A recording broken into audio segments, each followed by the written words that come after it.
So what's crazy about these fires is when they burn for long enough and intensely enough, they generate their own weather system, which Wow. then starts to perpetuate these cycles of fires that are coming through. But to put in perspective kind of what's going on, 5 of the largest, I believe, 15 historical fires on record in the state of California were still burning as of last week when I checked the CAL FIRE website. Really? 5 of the greatest, most destructive fires of all time are actively burning in our lifetime in one fire season. And what do you even do about those fires? I imagine fighting those fires would be drastically different than fighting fires inside the city of Long Beach. So like, how do the strategies differ? How are they the same? How Yeah, they differ pretty dramatically, and they're on such a massive scope because there are hundreds and thousands of acres that these fires are burning. And so the scope of the incident command system that we talked about, that ICS system, the scope of seeing the big picture on that is just absolutely massive, and you have so many resources responding. And so it becomes a huge task just to get people evacuated, let alone trying to cordon this thing off to prevent it from doing any more damage. Yeah. And the coordination is on just an epic scale that I think I don't even fully understand just logistically. But I think a lot of it, you have a lot of different ground level tactics that you can employ with the ultimate job of preserving people's life safety and their property while stabilizing the incident. I mean, how do you even, so I get that. And that seems like very similar to the priority when you're working for the Long Beach Fire Department, that human life first, let's get everybody out, let's evacuate the people that are in danger. But how the heck do you, what do you even do? Where do you even start with a fire as massive as some of these fires? Like I would just throw my hands up and go, man, I don't even know where to begin to get these things under control. And again, this is not my area of true expertise, but I think the number one thing is just predictions, predicting these fires based on fire behavior, weather, and fuel, and getting the word out and actually having people comply with these evacuation orders, these evacuation warnings. That's a huge deal, right? Because life safety, as with these smaller, structure fires that I'm fighting, is our number one priority. Yeah. And so if you can get people out of the way of these freight trains that are moving towards them, that's the number one thing. And you do that based on predictive models. And granted, the modeling has changed over the past few years, but if you can predict this fire behavior based on predicted weather and predicted winds, then I think you're about as far ahead of the game as you can get. I think the next thing for a lot of these, like the CAL FIREs and the Forest Service, is to request the appropriate resources and just get boots on the ground, get that 80% solution in place. And then a lot of these fires, they're too big to fight head on.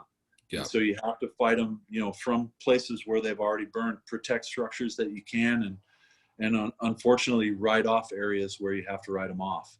And if you can do that, providing for life safety, I think we consider that a win nowadays. They're like in the place in Colorado where I stay, they have literally whole sections of the mountain where all the trees have been clear cut because they're creating fire breaks. And so is that part of it too, where you just basically try to get rid of all the fuel that these fires are going to use, or is it just too big really to do that? Well, when you talk about getting rid of fuel, I mean, the real getting rid of fuel is the fires themselves. They burn the fuel and the undergrowth and stuff that's collected, over years. So in order to burn off the fuel, like we talked about, the natural replenishment of the forest and just a healthy life cycle of a forest occasionally involves fire. And that's going to reduce fuel load for generations to come. I think the Forest Service will admit that their fire mitigation strategy over past generations has been to stamp fires out, before they get any headway, which resulted in just a massive amount of fuel that's going to burn later when you really can't stop it. And I think the Forest Service and other agencies have realized that fires are good to a certain extent for the health of a forest. For sure. Not only for, the life of a forest, but also for providing a slightly reduced fuel load for the future. Yeah. When you talk about actually like bringing trucks in and the logistical effort of removing undergrowth and burned out trees and trees that have felled from years previous, it's a massive undertaking. Yeah. especially when you consider a lot of the terrain that you're talking about operating in. I'm not really sure how realistic that would be.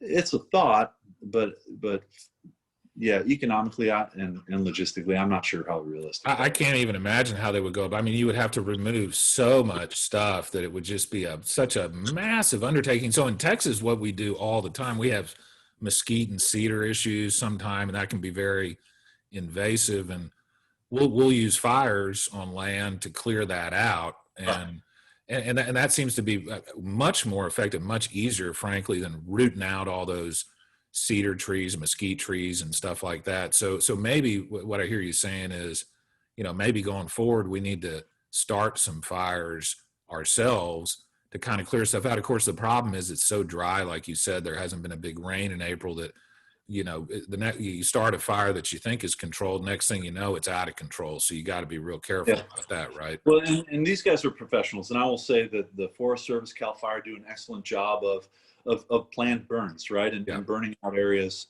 that they call them prescribed burns, but essentially, in conjunction with the health of a wildland area or a forest area, they will have these prescribed burns so they can do it safely, taking into account wind direction, weather conditions, life safety issues for people that may live nearby, and ultimately providing for people's safety and the well-being of the forest. So they do some of that stuff for sure.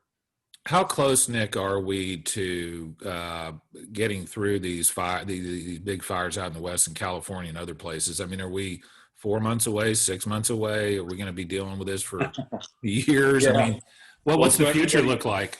Yeah, everybody used to call it fire season. And for us in Southern California, just based on my loose understanding, fire season was bounded by the months when what we call the Santa Ana winds start to blow from the Four Corners area. But we tend to get hot, dry winds, I would say, anytime from August till about November. But I mean, really, we're getting fires cropping up, in May, June nowadays, and they're going right through Christmas. So what was traditionally, a 2, 3, maybe 4 month, what we call a fire season, has now expanded to kind of an indefinite time period. And really, these fires, I think, will continue to burn until there's a significant amount of rainfall in the places that are being affected by them.